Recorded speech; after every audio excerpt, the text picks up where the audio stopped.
بسم اللہ الرحمن الرحیم۔ السلام علیکم ورحمۃ اللہ وبرکاتہ۔ نور اسلامک ٹیچر کے معزز ناظرین و سامعین، آئیے سب سے پہلے دعا میں شرکت فرما لیجئے۔ اللہ رب العزت آپ سب کی تمام تر ضروریات اور حاجات کو اپنے غیب کے خزانوں سے پورا فرما دے۔ ہر ظالم کے ظلم، شریر کے شر، حاسد کے حسد سے میرا اللہ آپ سب کی حفاظت فرمائے، آمین یا رب العالمین۔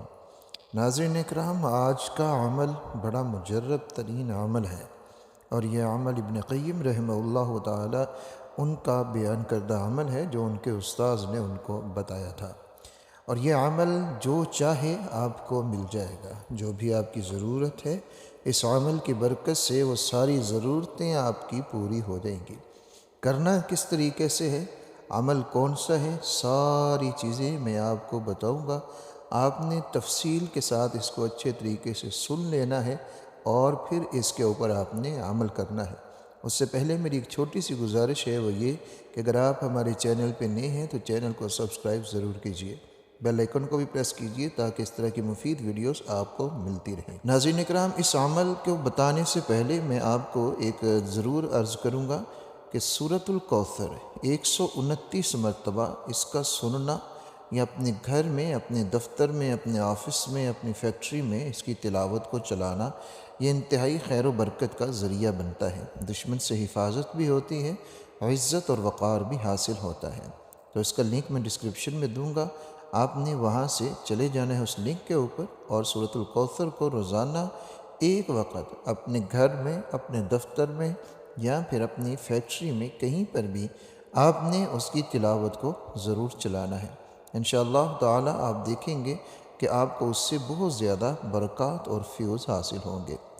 اس عمل کی اگر ہم بات کرتے ہیں تو یہ عمل آپ کسی بھی جائز حاجت کے لیے کر سکتے ہیں، جو بھی آپ کی ضرورت ہے اس کے لیے کر سکتے ہیں۔ رزق کے جتنے معاملات ہیں جس کے بارے میں عام طور کے اوپر ہم لوگ پریشان ہوتے ہیں، وہ سعت رزق نہیں ہے، برکت نہیں ہے، کاروبار نہیں ہے، ملازمت نہیں ہے۔ تو اس کے لیے آپ اس عمل کو ضرور کیجئے۔ شان و شوکت بھی حاصل ہوگی، عزت بھی ملے گی، وقار بھی حاصل ہوگا۔ آپ کی ملازمت کے معاملے میں جو لوگ خصوصاً پریشان ہیں، ان کے لیے یہ انتہائی اہم عمل ہے، وہ کریں انشاءاللہ تعالی، اللہ تعالی فضل فرمائیں گے، اور ان کی قابلیت کے مطابق ان کے لیے اچھی ملازمت کا انتظام ہو جائے گا انشاءاللہ تعالی۔ اسی طرح جو لوگ کاروبار کر رہے ہیں لیکن کاروبار میں نقصان ہی نقصان اٹھا رہے ہیں، کوئی ان کو کامیابی یا فائدہ کاروبار سے نہیں ہو رہا، تو ان کے لیے بھی یہ عمل بہت ہی زیادہ اکثیر کی حیثیت رکھتا ہے۔ اس عمل سے اللہ رب العزت کی مدد حاصل ہوتی ہے، اللہ رب العزت کی رحمت متوجہ ہو جاتی ہے، اور سارے بگڑے ہوئے کام انسان کے بن جاتے ہیں۔ بے شک کام بنانے والا اللہ رب العزت ہی ہے، اور وہی اپنے نیک بندوں کا ولی بھی ہے، اپنے نیک بندوں کا دوست بھی ہے۔ تو اللہ رب العزت کی مدد کو حاصل کرنے کا یہ عمل ہے۔ دشمن حاسدین سے حفاظت، آپ کو پتہ ہے موجودہ دور میں حاسدین بہت زیادہ ہو چکے ہیں۔ یہ کہتے ہیں کہ آج کے دور میں لوگ کسی کو کھاتا ہوا دیکھ نہیں سکتے، اور بھوکے کو کوئی دیتا نہیں ہے۔ اگر کوئی کھا رہا ہے اس کے بارے میں مختلف چمگوئیاں ہوں گی، مختلف باتیں ہوں گی، یہ کہاں سے کماتا ہے، اس کے پاس اتنا پیسہ کہاں سے آ گیا۔ اور اگر کوئی بھوکا ہے تو اس کے لیے کوئی کوشش نہیں کرے گا کہ اس کو ہم کھلا دیں، اپنی طرف سے ہم دے دیں۔ تو یہ ایسے دور سے، ایسے وقت سے ہم گزر رہے ہیں۔ تو اس لیے حاسدین خود بخود ہی پیدا ہو جاتے ہیں۔ جب آپ کامیاب ہوتے ہیں کسی بھی صورت میں، آپ کامیاب بزنس مین بن جاتے ہیں، کامیاب استاذ بن جاتے ہیں، ٹیچر بن جاتے ہیں، یا کوئی بھی کسی بھی طرح کا آپ کامیابی حاصل کر لیتے ہیں، تو لوگ آپ کے پیچھے لگ جاتے ہیں، ان کی نظریں آپ کے پیچھے لگ جاتی ہیں۔ اور نظر کے بارے میں رسول اللہ صلی اللہ علیہ وآلہ وسلم نے ارشاد فرمایا کہ نظر یہ حق ہے، یہ لگ جاتی ہے، اور یہ تو ایسی چیز ہے جو اونٹ کو ہنڈیا تک پہنچا دیتی ہے، یہ اتنی سخت چیز ہے۔ تو آپ نظر کے شکار بھی ہو جاتے ہیں۔ تو ایسے لوگ یہ وظیفہ ضرور کیا کریں، انشاءاللہ تعالی دشمن سے، حاسدین سے ان کی مکمل حفاظت ہوگی کہ اللہ رب العزت کی مدد جو شامل حال ہو جائے تو پھر حفاظت ہی حفاظت رہتی ہے۔ آپ نے عمل کیا کرنا ہے وہ سن لیجئے۔ سب سے پہلے تو نماز کی پابندی کرنی ہے۔ نماز کی پابندی کے ساتھ ہی ان وظائف سے کما حق کو فائدہ ہوتا ہے۔ اگر نماز کی پابندی نہیں ہے تو پھر ان وظائف سے وہ فیوز، وہ برکات، وہ اثرات وہ حاصل نہیں ہوتے۔ پھر ہم شکوہ کرتے ہیں کہ ہم نے وظیفہ کیا ہے، عمل کیا ہے، ہمیں اس سے فائدہ تو ہوا نہیں۔ اس کی اصل وجہ یہ ہوتی ہے جو اصل بنیاد ہے یعنی نماز، وہ ہم قائم ہی نہیں کرتے۔ ڈیلی قرآن مجید کی تلاوت ضرور کیا کریں۔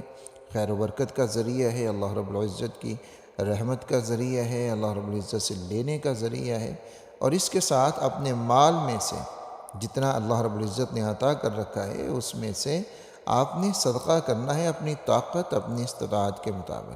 یاد رکھیے کہ جو بھی مال ہمارے پاس آتا ہے کسی بھی صورت میں، وہ اس کے اوپر صرف ہمارا حق نہیں ہوتا، اس کے اوپر ہمارے عزیز و اقارب کا، رشتہ داروں کا، بہن بھائیوں کا، ہمارے قرب و جوار میں رہنے والوں کا، غرباء کا، یتیموں کا، مسکینوں کا، بیواؤں کا، ان سب کا حق ہمارے اس مال کے اندر ہوتا ہے۔ اس لیے جب تک ہم ان کا حق نہیں نکالیں گے تو وہ مال بڑھتا نہیں، اس میں خیر و برکت نہیں آتی۔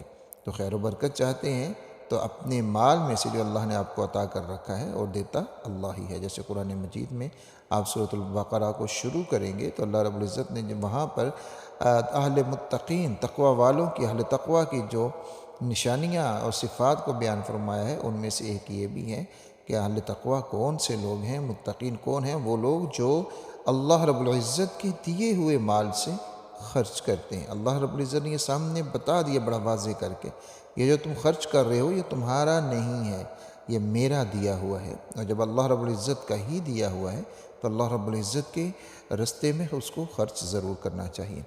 یہ عمل آپ فجر کی سنتوں کے بعد اور فرضوں سے پہلے کریں گے۔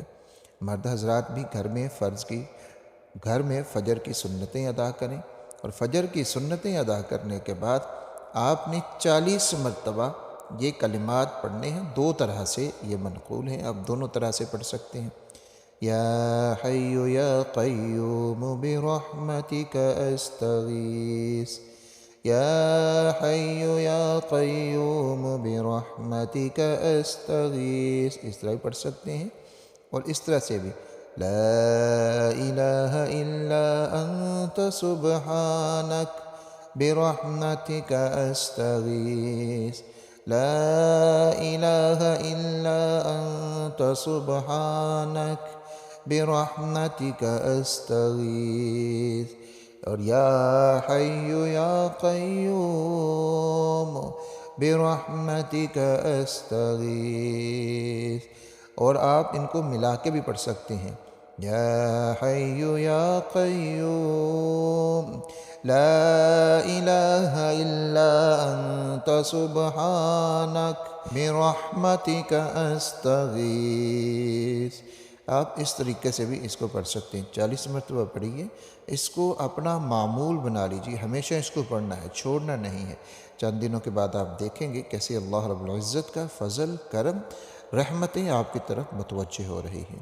ناظرین اکرام، اس ویڈیو کو شیئر ضرور کیجیے گا تاکہ دوسرے لوگ بھی استفادہ کر سکیں۔ اپنا اور اپنے پیاروں کا بہت سا خیال رکھیے گا۔ اللہ حافظ و ناصر۔